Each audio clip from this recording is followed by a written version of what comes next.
everyone, and welcome to my channel Knitted Art History, where I'm sitting telling you some art history stories while knitting. And well, welcome to another video about an artist. Well, I will not be knitting today anything, so I just want to talk also. And well, as you can see by the name, it's not so obvious, but today we're going to be talking about a Ukrainian artist, specifically from our one of the most western regions, Zakarpattia, or Transcarpathia in English.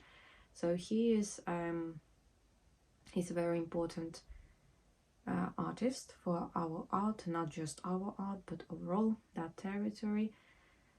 And well, he is not very well known in Ukraine, even among art lovers.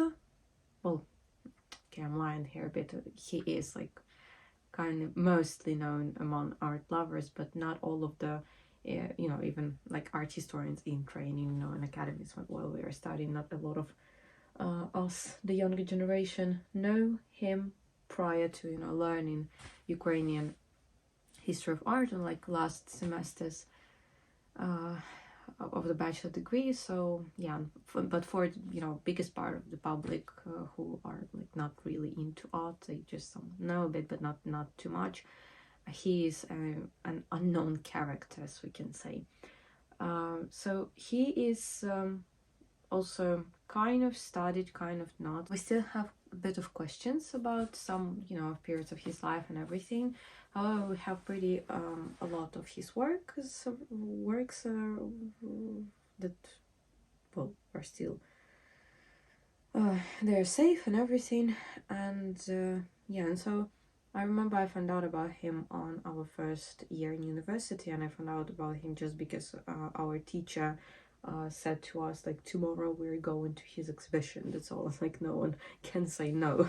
So we get to his exhibition. So a lot of works that I will be showing you today, I saw them in real life, and I, to be honest, must say that a lot of these works looks way better in real life rather than on pictures.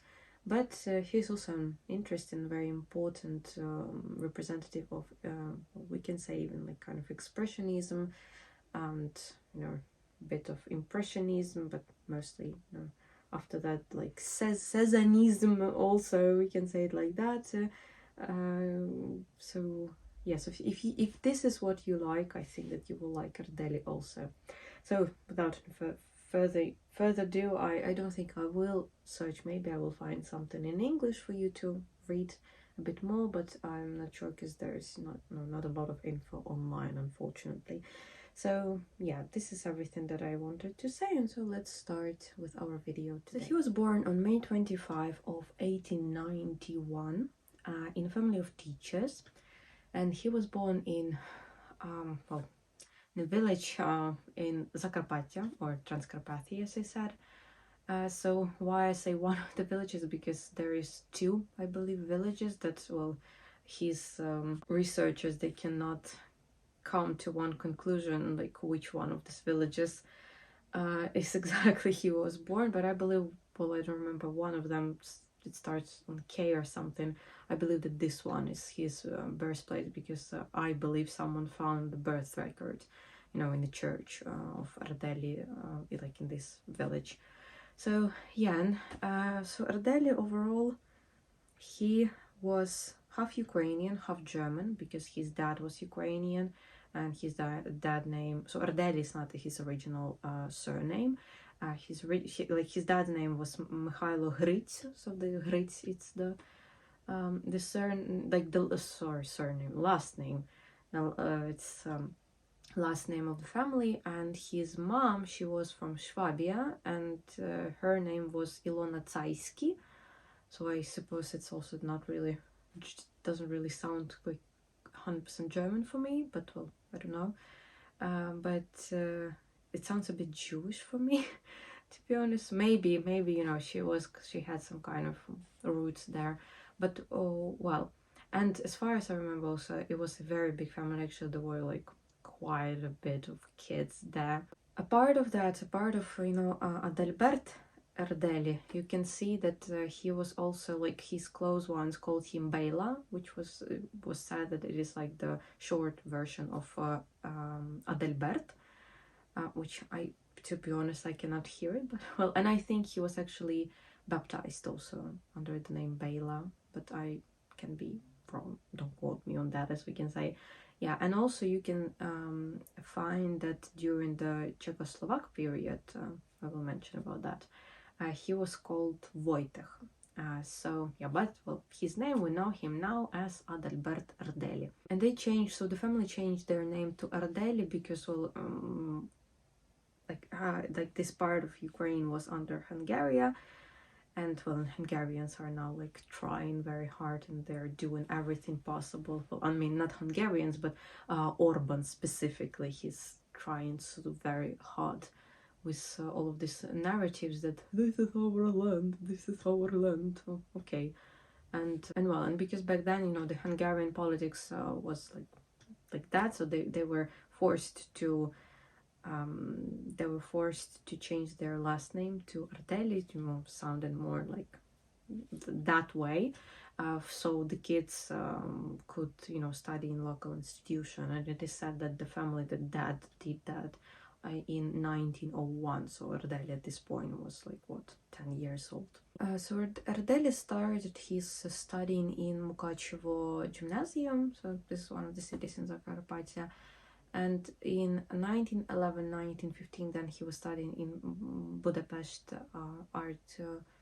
Academy of Arts, I'm sorry. And after graduating from the academy, Erdeli, he returned back to Mukachevo, and he became a teacher of art, like in different local institutions, but he was a director of Mukachevo municipal, oh my god, the stress, school. However, the first World War ended, and Austro-Hungarian Empire fell sooner. And in 1919, this territory was like Transcarpathia under the name of Підкарпатська Січ. It was like it became a part of Czechoslovak Republic. And obviously, new government, they forced all of the old teachers to first of all pass the exam of knowing the language, and plus they were pretty skeptical, you know, these old teachers, of their knowledge, of their skills and everything. So Erdeli was not happy about this, obviously, and he decided to you know, get away from the country, and he traveled to Munich. It was in 1922. So he stayed in Munich till 1926.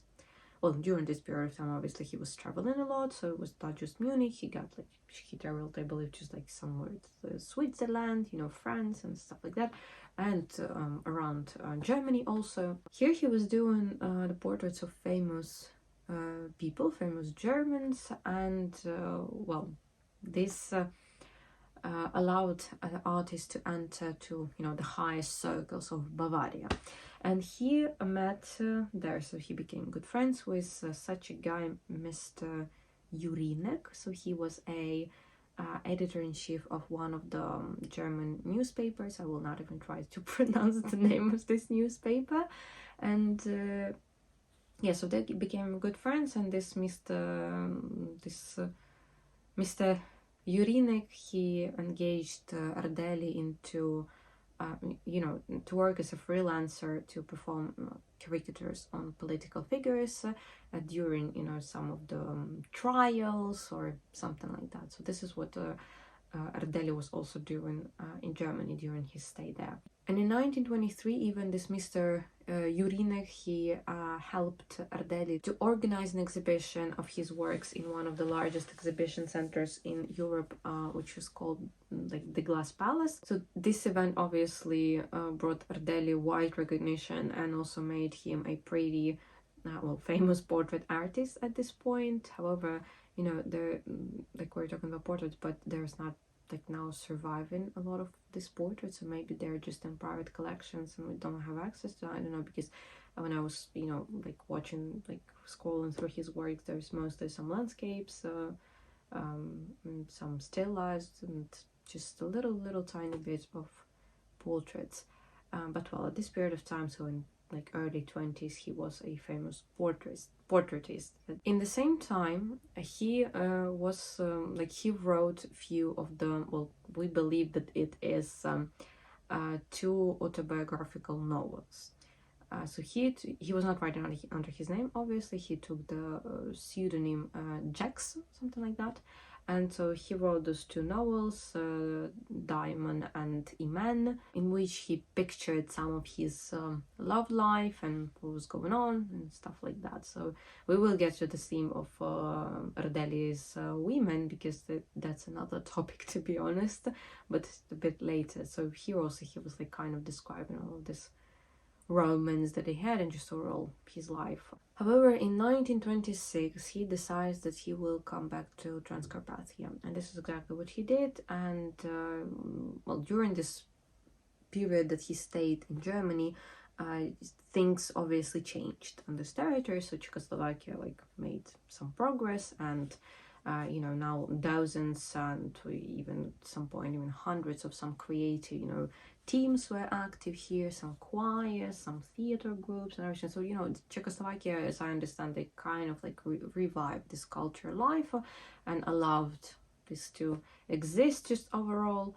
Yeah, and so a lot of art schools, I mean, were revived, and a lot of specialists from Czech specialists, they worked in Uzhhorod, in Mukachu and everything. So Erdeli decided that he will get back to teaching. So he came back and he became teacher again.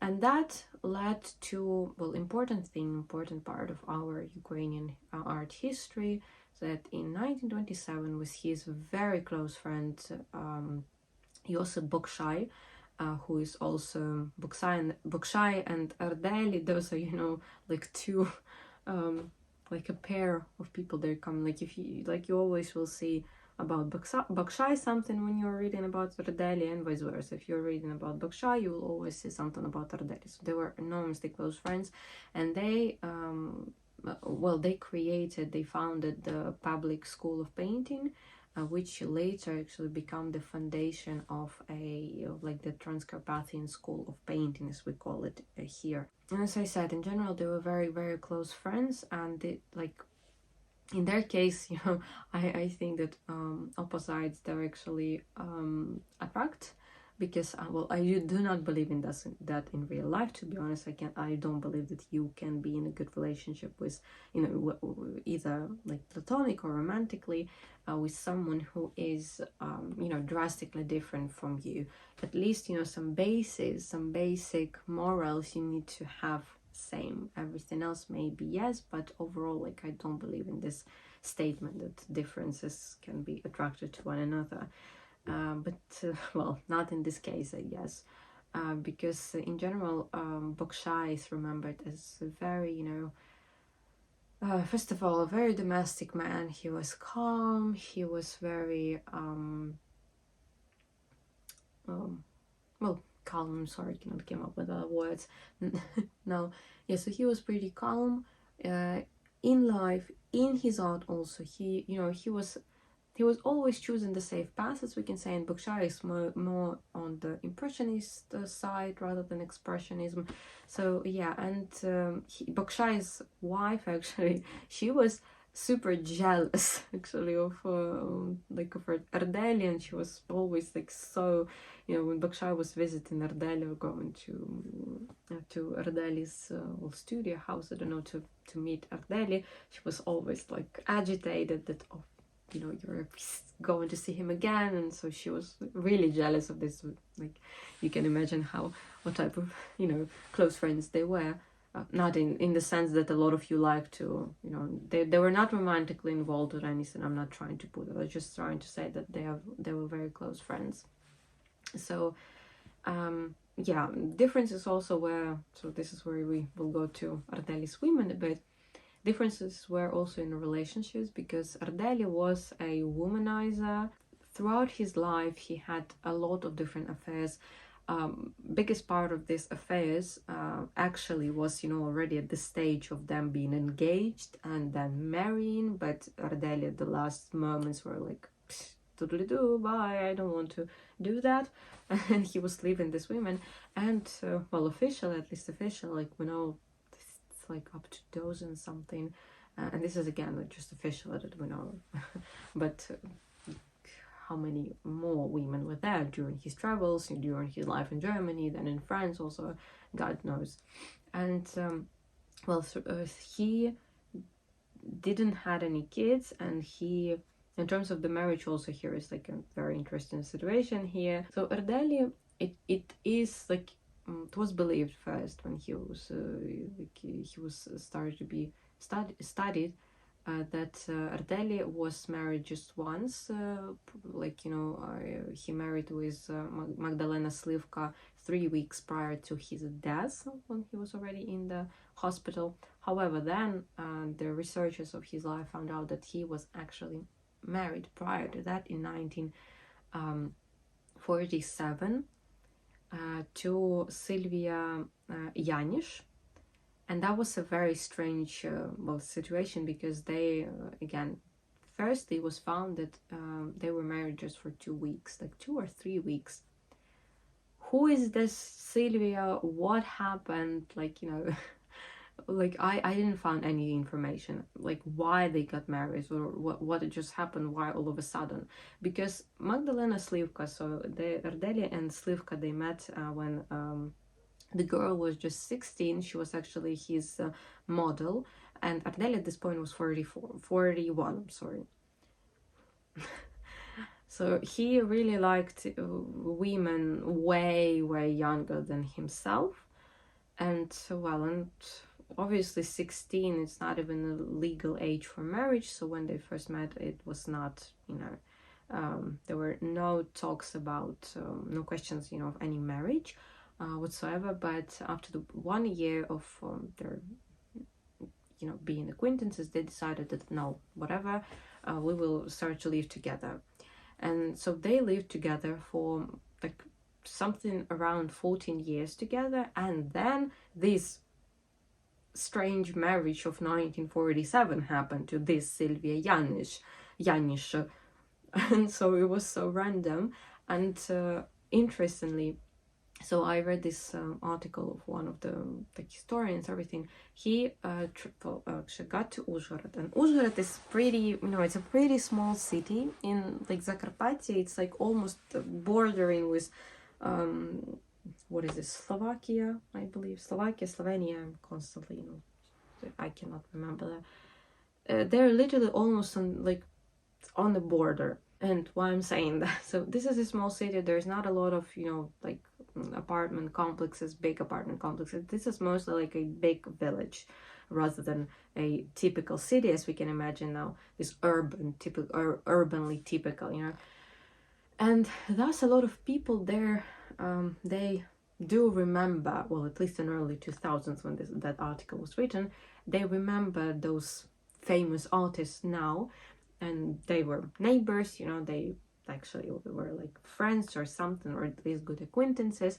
And so one of these neighbors of Slivka and Erdeli, she actually said that Erdeli, prior to this strange marriage, he actually asked Slivka to go visit her relatives, well, somewhere in some other city for like few days.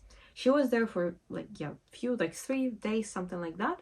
Obviously, Magdalena Slivka, she's coming back. Erdeli is married, living with some random woman. Well, maybe not so random, but well, I don't know. I didn't find who this Sylvia was, like how they connected, why they connected, why she was not, like, I don't know that.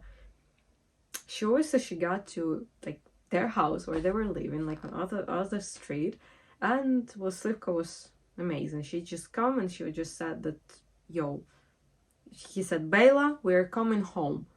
And that's all. And it is said, the neighbor said that Bela took his belongings and they went off. And that's all.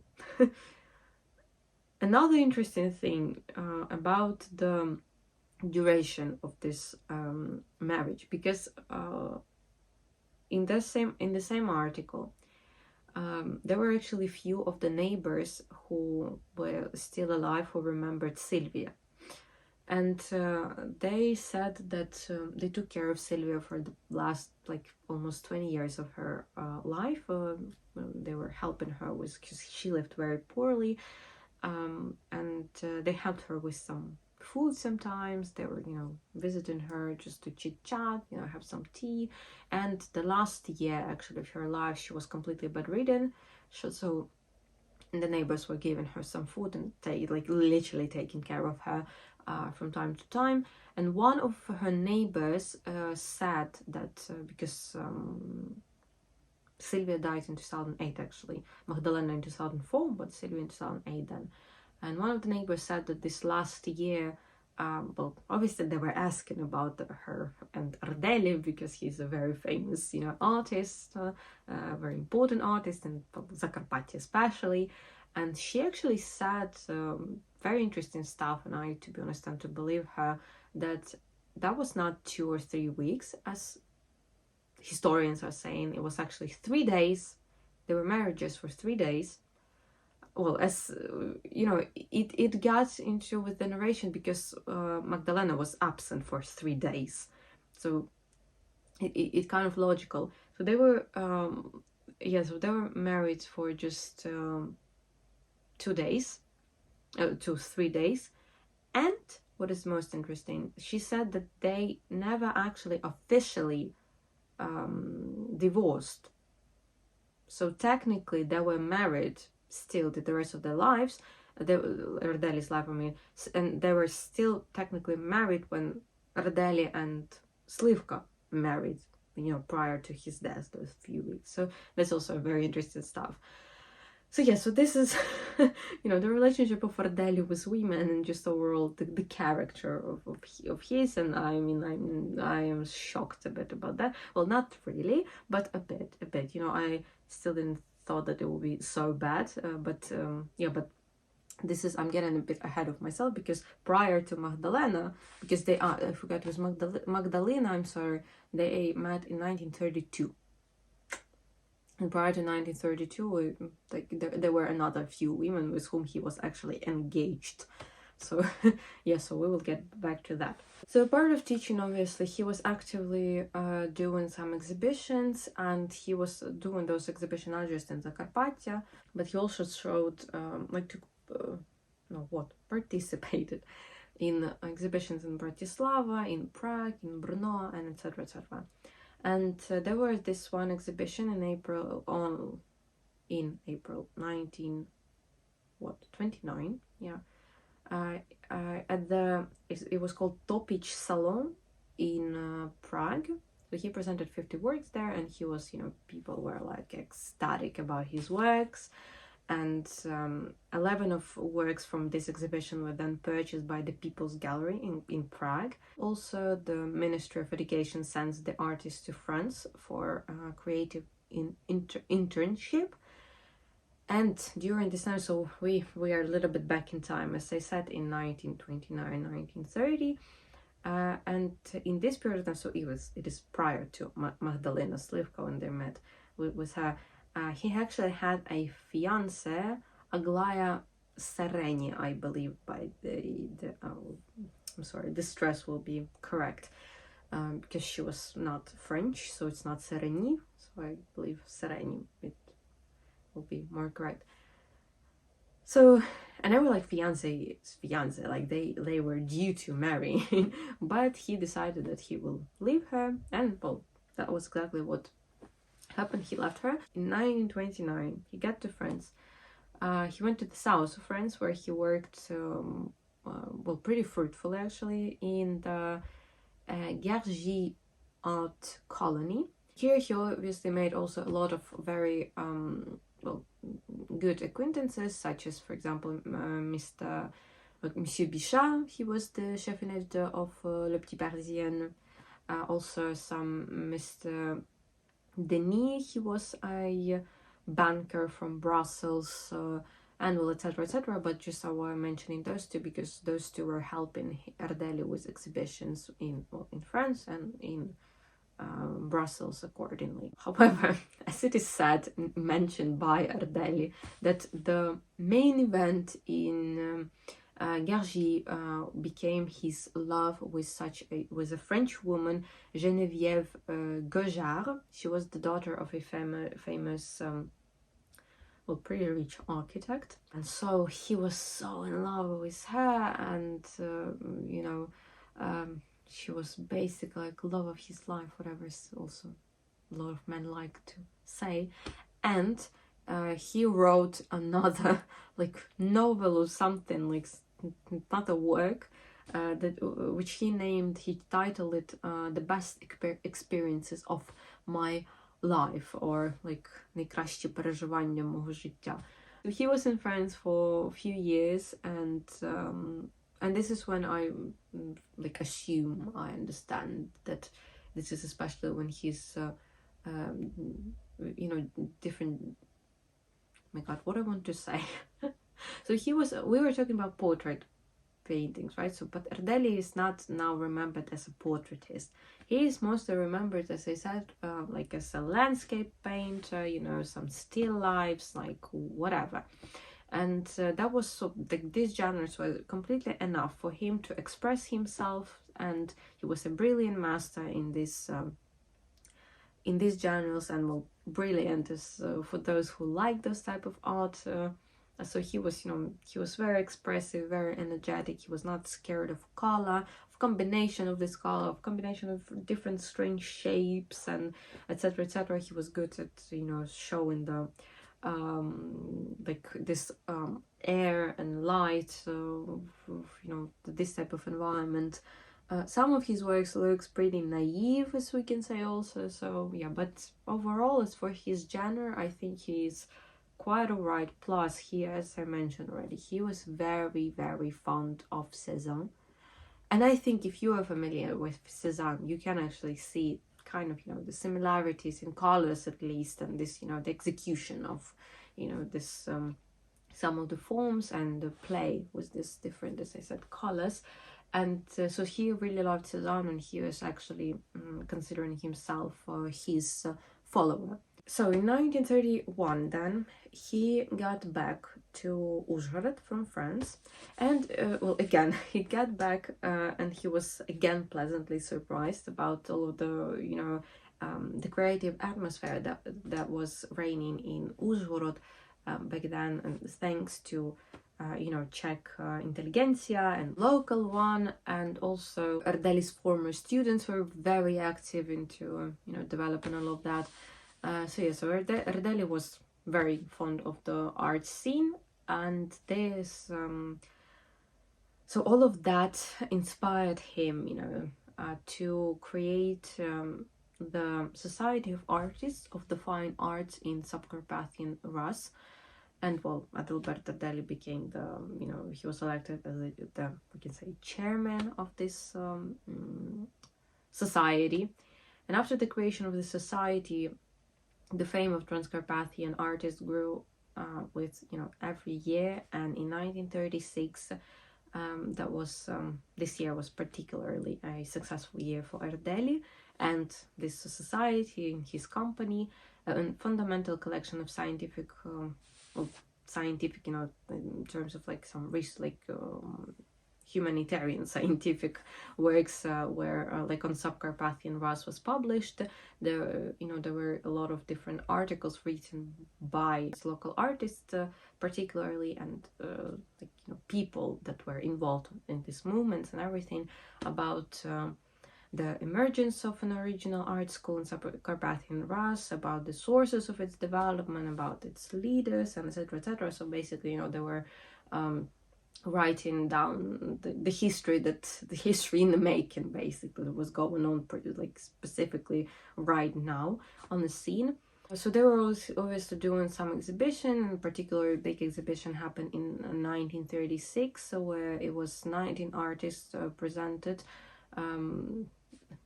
19 artists presented 96 of their works, And it was said that among the critics, Erdeli's works were the most, that they got the most attention. And after that, this exhibition was, going here and there to different big cities, and they ended this exhibition in Prague. So we are moving, well, further and further to the Second World War, and obviously the years of 1938 and 1939.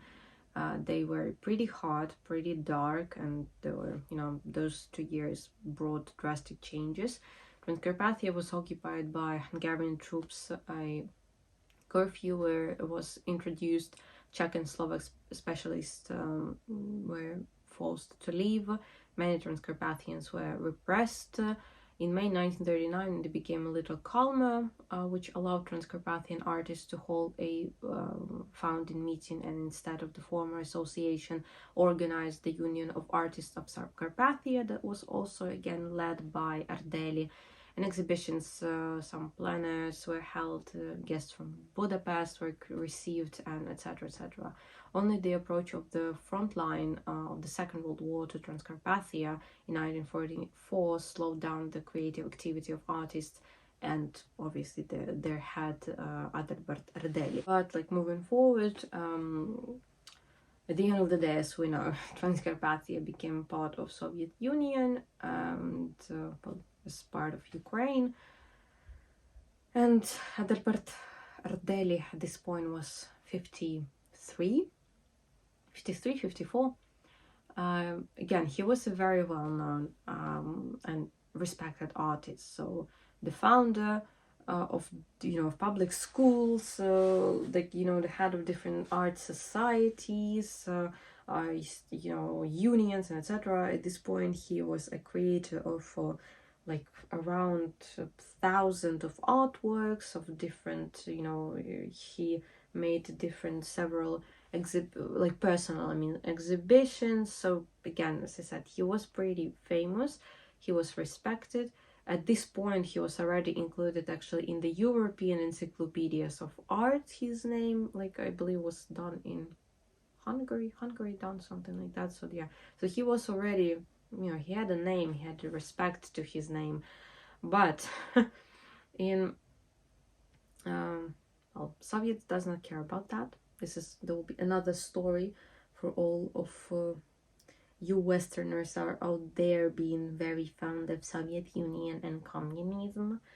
So by 1945, Soviets, were playing this masked game. They tried to convince everyone that they were good guys and that Soviet Union is the best place in the world. And, well, I guess they will be very fond of such an audience as, well, some of you out there. Well, and it was showing us in the fact that they were given a little bit of freedom, as we can say, to some, to the artists, to everything. So they were providing people with education, also with medicine, with supporting artists, and etc. etc. But in reality, the repressions were going on in a full bloom. It's just that it was going on behind closed doors, and well, till certain point, all of this was going on to behind closed doors. Like, people genuinely didn't know that this is what was happening, with those who were not supporting that, with those who didn't want to live like that. So as I said, it was mostly done to show that, well, Soviets are so good and great, and they were bashing Western world and everything, that look how amazing we are, and those rats out there barely living, whatever they really like to do. But by 1945, so Soviet Union religion was banned. As we know, it was an atheist state, and no, it's not cool. It's not this is a strong, why strong? That is a very broad topic, which I will not get into that, because no, you cannot just that go and say that no church, if you will go to church, you will be executed. That is not okay. Even though I'm not religious, I'm not going to church myself, and I dislike the fact that church is part of state politics in biggest part of the countries. I dislike it and I disagree with that completely, but that's people's choice. You cannot take away that from them. But that's exactly, and this is like, mind you, we Ukrainians are pretty, church, it was a big part of our, is still a big part of our culture. So that was something that was some kind of nonsense, for Soviets to do that. But again, this is completely another topic, and like, that's more history, and if you're interested, I think you can find a lot of on that. But by this time they banned already Roman Catholics, and they were also doing some repression about against, I'm sorry, Transcarpathian Germans, obviously. And just overall, we actually in Ukraine, we actually had a very big colonies of Germans at some point, like prior to Second World War, and till the point that we mostly had them in Polisia. So Polisia is the north part of Ukraine, like completely all of this part, this north region. So this is part of Polisia. And this Polisia also, Belarus also have this, what is for Belarus, it's south. So all this strip is called Polisia. So it's like Ukrainian Polisia and Belarusian Polisia. And in our part, so it's something like Volyn, Rivne. So those are two regions that are already to the border there. We at some point actually had 200,000 German like people just randomly living here, and we literally had villages, the whole villages of people, of German villages.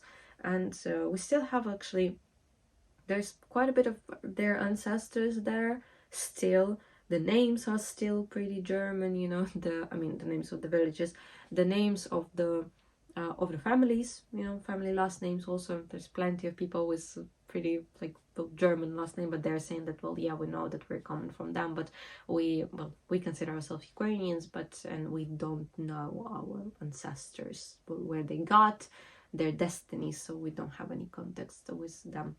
And so just like, interesting stuff there. So this is like not something surprising that the Germans were persecuted, obviously. This like 1945, getting back to Erdeli, it was kind of like a okay year for Erdeli. So he was pretty creative, he was painting a lot and everything like that. In the autumn of this year, he made efforts to open a higher art educational institution. Even the entrance exams were held and everything, but Soviets didn't allow that. So there was more than to 1946. There were something the Uzhhorod State Art and Industrial College was established instead. Erdeli was still a director of this institution. This event, this opening of this college marks the beginning of the period of development of official art education in Transcarpathia. But yeah, moving on a little bit further in time, like few years after that, to 1949. So 1949 became one of the most terrible years for in terms of repressions for Erdeli also personally.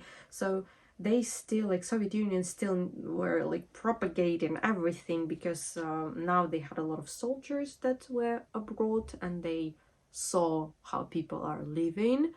We had a lot of, the part from the people, I'm sorry, from these parts of modern Ukraine, they don't need to know anything because they lived in this type of environment. So they don't need to be explained anything. So, and that was obviously the biggest enemy for Soviet propaganda, because people thought that, well, people are living like that and we are living like fucking dogs. And while you still had some kind of, well, not still, you already out there in Europe, in US especially, had toasters, you know, in 20s and 30s, and all of these different machines and vacuum cleaners, whatever, all of that. My ancestors were still living in a mud-made houses. They were very good though. Those houses are still, you know, staying, so the quality is amazing, but still, without any electricity, you know, without anything, basically, running water, like toilets, like whatever. So, you know, in comparison, they were like working as those just horses, or I don't know, whatever. That was, you know, just thinking about what my ancestors had gone through, and my great grandma specifically got through. It makes my, you know, my blood boil, especially when I'm seeing someone being like, oh, Soviet Union, there were equality in Soviet Union, there were these, there were nothing of this was there. Nothing, literally nothing was there. The only equality that they had is that just both of them didn't have any rights. Men and women didn't have rights. That was the only part of equality. But everything else, you know, and my great parents also still, because my mom was already, you know, living biggest part of, so what was the first 10 years she lived in Soviet Union, but then finally this beast died. But well, at this point, getting back to 49, at this point, yeah, Soviets tried to, you know, push more and more agenda on that, and they tried to obviously show their like Soviet citizen now that how the West is bad and everything like this, as I said already. And they decided what they decided to do. They were taking some of the most prominent people from like different part of the country, different regions of the country, and like, mind you, like, I'm speaking about Ukraine because obviously I'm Ukrainian, I'm more familiar with my history, but mind you that this was going on with like almost every Soviet republics, you know, the Baltics, Kazakhstan, and every other country that was there, a part of obviously Moscow, and yeah. And so they were taking those very intelligent, amazingly smart people that were developing, well, and it's again not just about art, about everything basically. And they were starting just bullying them. They were trying to show to their citizens that, oh, look at this little bourgeois or something like that, how, you know, deranged he is with all of his like Western ideologies and everything like that. And yeah, and so in Transcarpathia, so they decided that Erdeli would be their victim, basically. And that was happened. So they started just relentlessly bully Erdeli, declining like any work for him and everything. Especially like he was chosen because he worked for a lot of years abroad. Yeah, that was one of the main reasons. And also during this period of time, and a bit later, even after that, the researchers of Erdeli's work, they bypassed these periods of him living abroad and his art during this period. So on March 21st, 1949, then, at a meeting of the intelligentsia, Erdeli was accused of formalism and bourgeois aestheticism, my god, through which he allegedly tried to spread a bourgeois culture. Erdeli is now kicked out from everywhere. He removed from all of his positions, and he was forced to retire. The pension was barely it was practically non-existing. So he, I don't know, maybe he had some kind of savings and everything. So yeah, most probably he was in a very bad financial situation, and at this point he's living with Magdalena, so this Slivka. And of course, obviously, so the state was not commissioning everything, because Soviet Union, as every other empire, and especially as communists and socialists really like it, they were making some commissions to those artists who were following their rules, and thus the state were respecting them. And thus giving them work. But well, Erdeli didn't want to do that, and just overall, even maybe if he wanted to do that, it was already too late, because Soviet Union decided that he would be the one responsible for all of the worst things of the West.